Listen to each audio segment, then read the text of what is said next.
Hello, welcome back to Tarot by Lodestone Productions, where we help you discover your true north. I am Aditi, and this is a message for whenever this message reaches you, because Spirit is not bound to our time and space continuum, and so the only time by which we tell time is divine time. Dig what I'm saying? So today's topic is you too can be an expert if you spout whatever you need to spout with enough noise and conviction. Page of Wheels. Page of Pentacles as a jumper. Okay. So, because we're in the age of the internet, and we have the ability to look up anything that we need at any moment on demand. We can have facts on demand, all right? And that's great, but we also have the opportunity to be able to put our own facts on the internet on demand. So people can come on the internet with half-baked theories and concepts and just tout them as unrefutable fact. And there aren't any checks and balances built in to the internet outside of the individual user exercising some critical thinking to refute that and to keep that information from being distributed among the masses. Now, why am I talking about that as a tarot reader?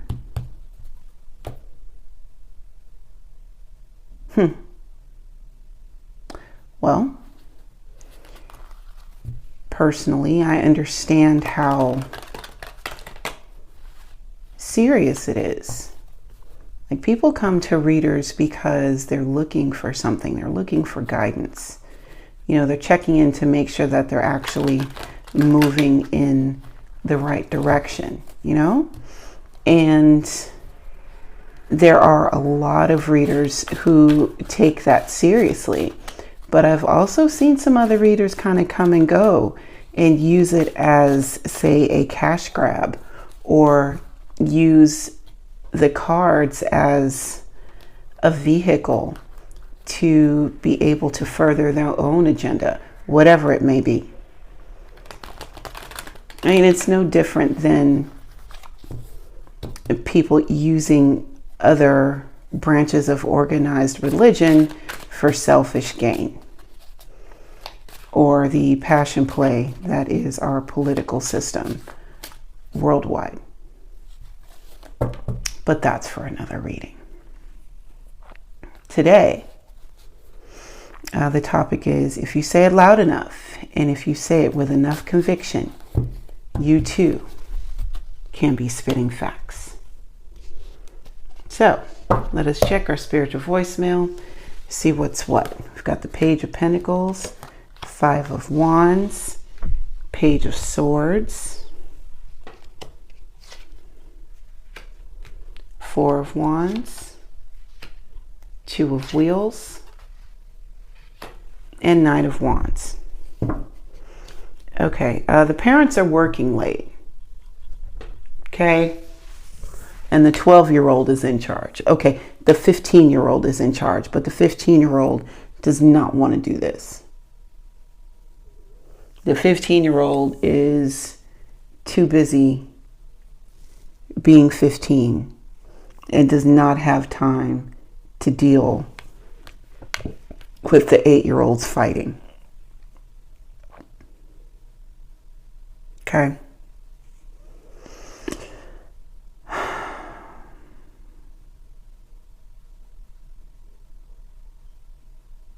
You just want to keep all the balls in the air long enough for mom and dad to get home so that they can be off the clock.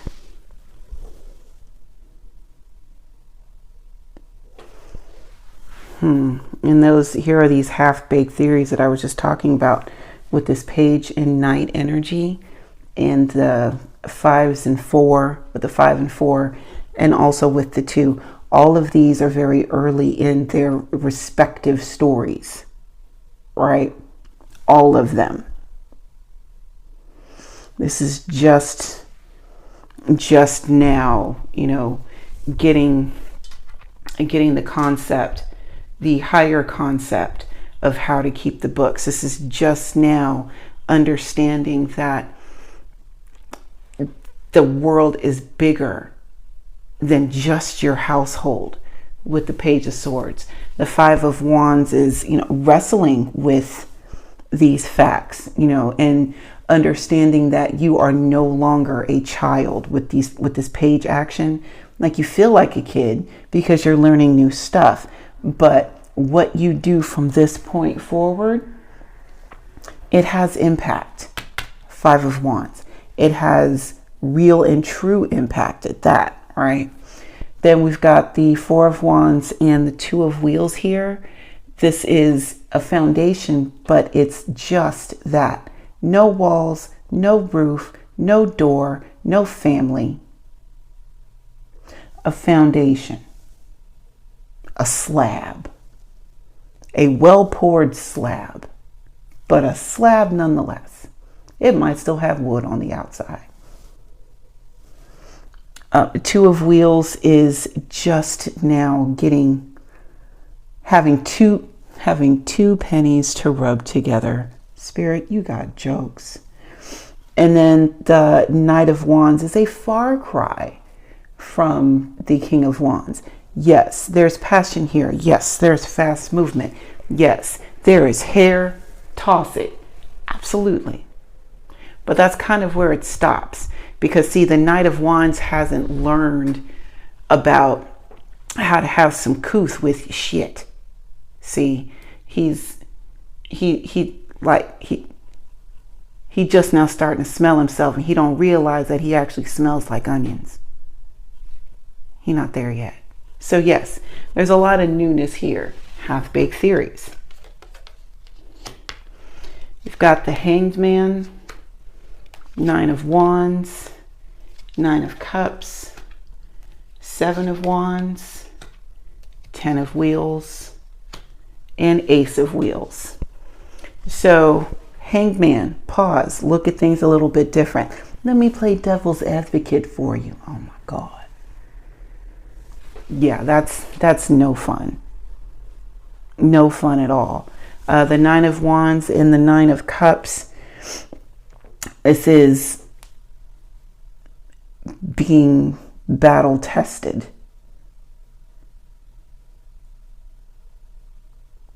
Battle tested. And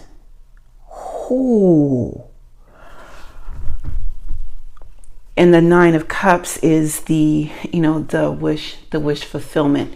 But what I'm seeing here, just from these 3, is the delirium from being in the heat of battle, causing the body to disassociate to a calmer place.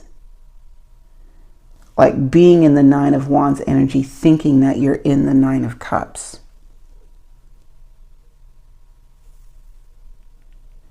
Wow. Okay. Oh boy. 7 of Wands, 10 of Pentacles, 10 of Wheels and Ace of Wheels. Defending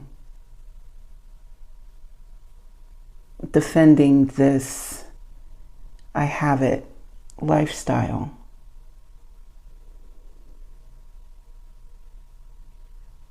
With opportunities to do more. Yes, like treating tarot as a cash grab. It's not just a cash grab. It's not. There's so much more.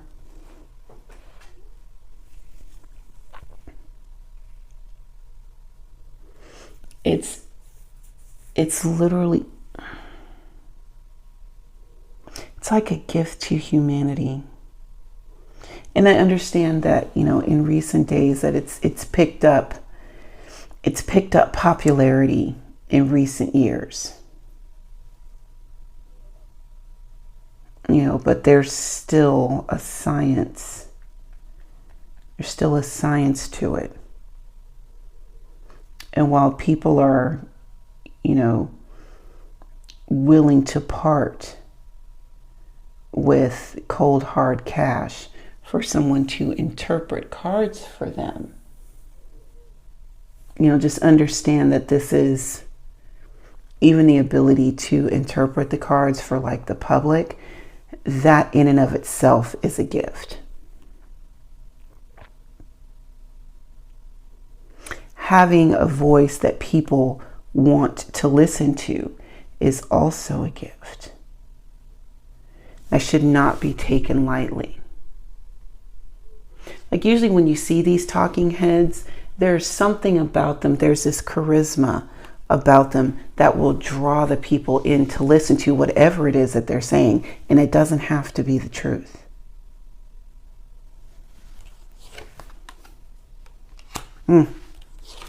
Ten of Wands, Six of Wands, Two of Cups, Ace of Swords, the Fool, and the Eight of Wheels.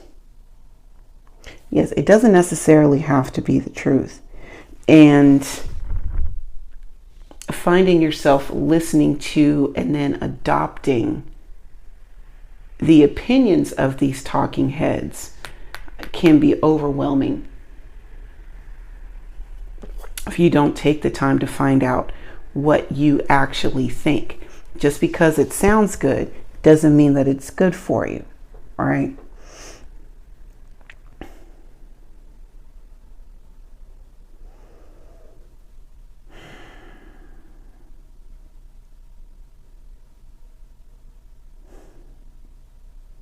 There's something else here with the Six of Wands.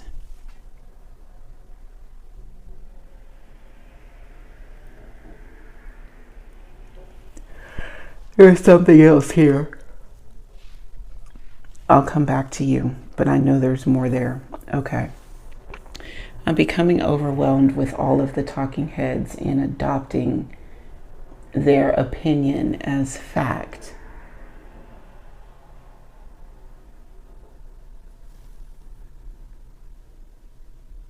And then spreading that information.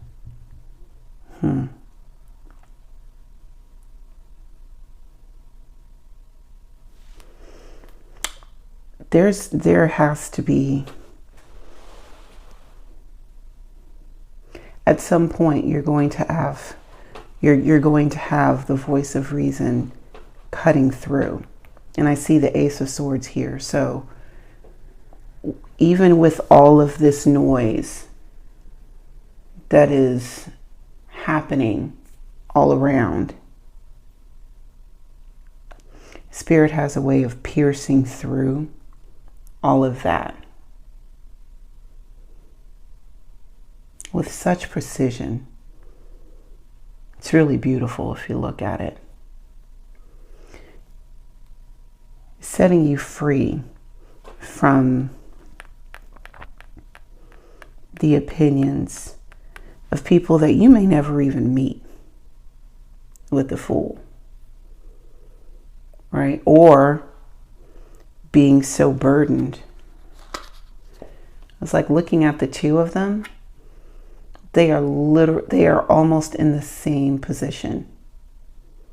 Right? Both of them have one knee up, but the Ten of Wands is burdened. Right? And the Fool is completely unburdened.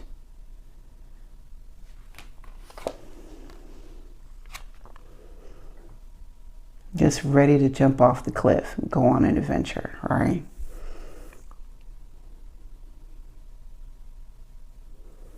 Gonna start something new. I'm gonna think for myself. That's right. and practice thinking for yourself. Practice listening for the Ace of Swords. Because the thing about the Ace of Swords, man, that sucker's dropping all the time. All the time. With all this talking that's going on, all this stuff that you have to defend your mind against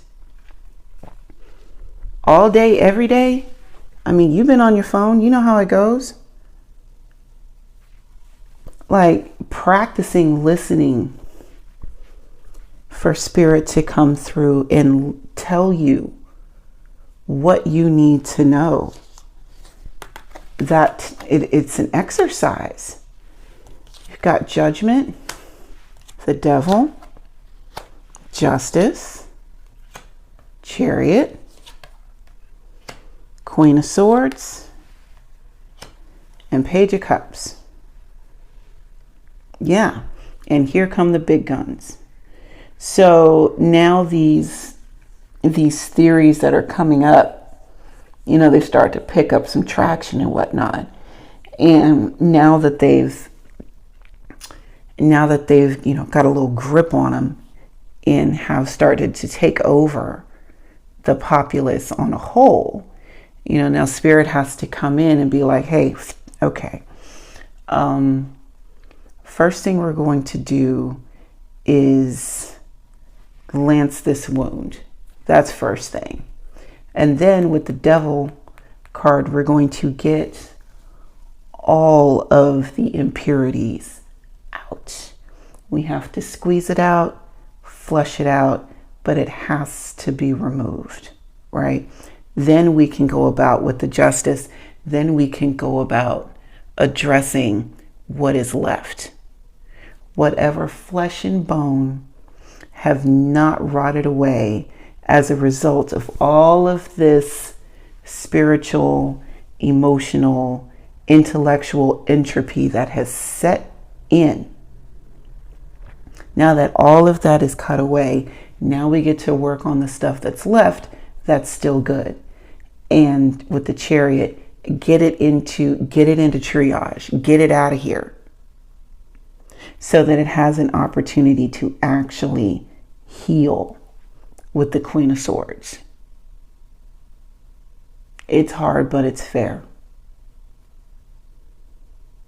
I've let this sit and fester long enough, and now I got to cut it out, Queen of Swords. And put some new, fresh hearts on the subject with the Page of Cups.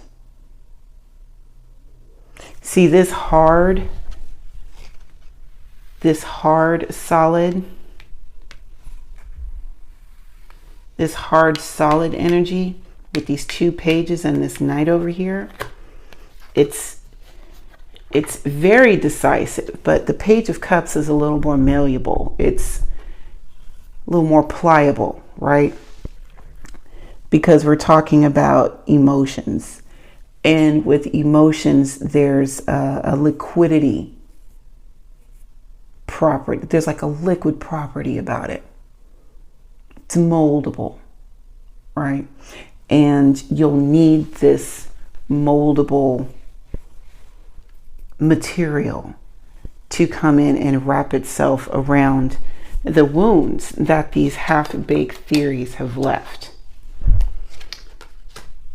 The Moon, Knight of Wheels, Two of Wands, Hierophant, King of Swords, Temperance. Now the healing process takes time. Don't know what's going to happen. Don't know if there's going to be any scar tissue, any deformities. You don't know. You just know that what was there can't be there anymore. Now, yes, I've been talking about, like a physical wound and these theories causing physical damage. But even with that, you could still have damage to the soul, damage to the psyche, damage to the mind. And there's still going to have to be a time when the offending party is cut off.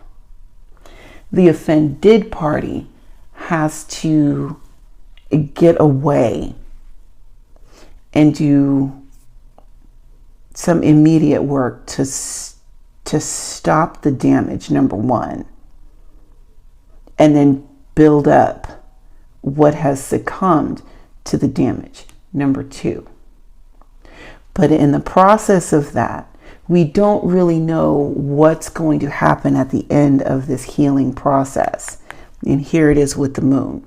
Like, after you have your heart broken, you heal, you're not the same person after that. And you're not going to know how you changed.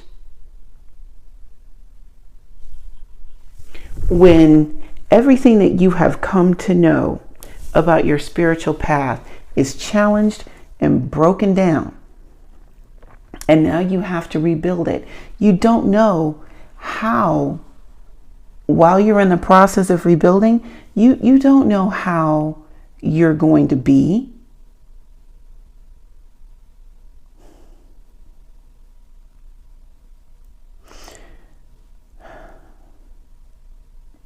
And so this not knowing this end result is not a reason for you to circumvent the healing process. You still have to go through. The moon is still going to shine. You're still going to have to put one foot in front of the other. And you have to be comfortable with the idea that you are not going to know everything as you're going through this phase.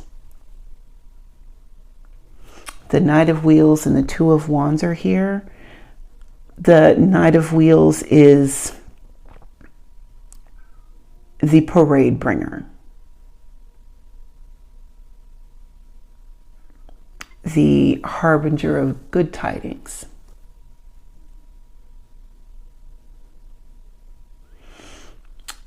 The thorough one.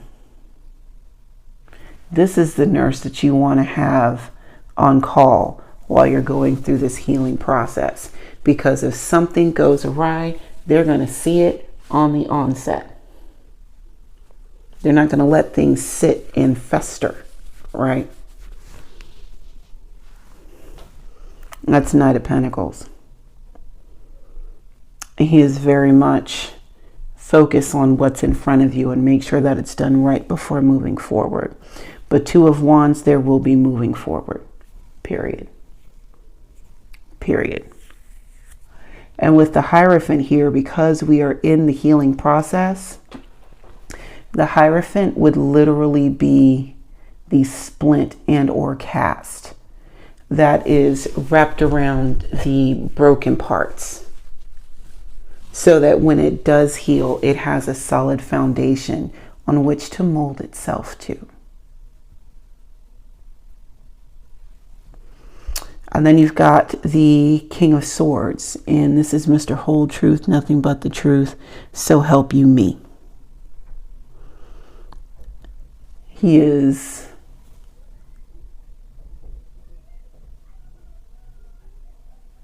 very intelligent,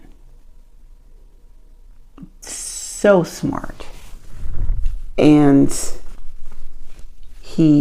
when he says things, it might be a little out there, but he does not have time to explain what he means. So it's not going to be a whole lot of conversation with him. A lot of thoughts, yes. Not a lot of conversation.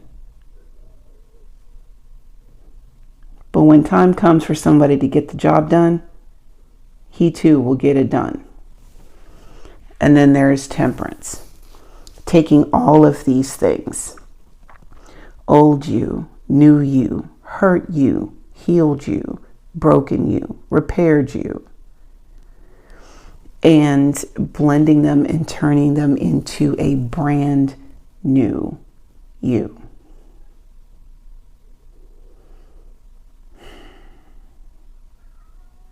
These half-baked theories are not for naught. Okay? They are to challenge you. And They are to stretch you mentally, physically, and emotionally. But when you find yourself latching on to one and just believing what was said at face value and not doing the research, then it is time to stop and think.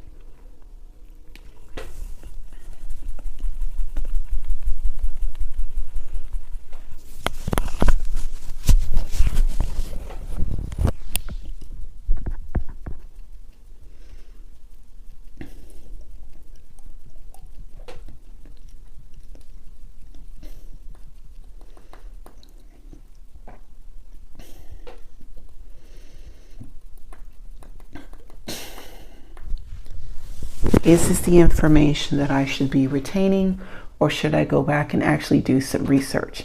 Yes, it sounds convincing, but just because it sounds convincing doesn't necessarily mean that it's correct. And I need to find out whether or not it's correct. Does this pass the test of the flaming sword of truth? Well, thank you for taking the time to hang out with me today.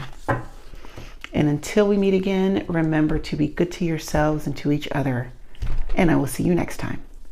Bye now.